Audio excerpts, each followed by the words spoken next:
اثر ماندگار شاه پناهم بده. ترانه‌ای در مدح امام رضا علیه السلام با عنوان پناه.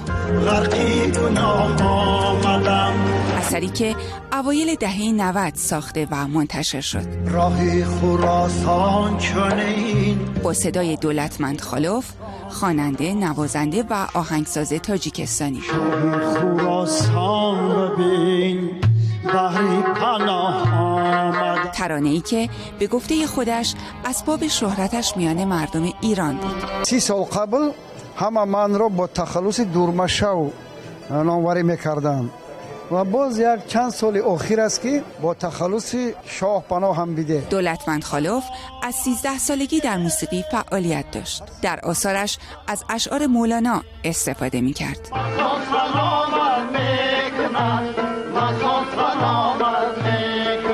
همه این سالها او به سبک سنتی موسوم به فلک نوازندگی میکرد.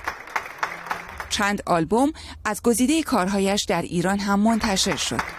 جان شیدا یکی از آنها بود. از طریق دعوت و بسیار تلاش های استاد علیرضا قزوی که ما این را به عهده گرفتیم و خواستیم تا قریب یک هفته باز در مملکت ایران هستم. در آن نفس که بمیرم در آرزوی تو باشم. این هنرمند بعد از تحمل یک دوره بیماری در سن 73 سالگی درگذشت.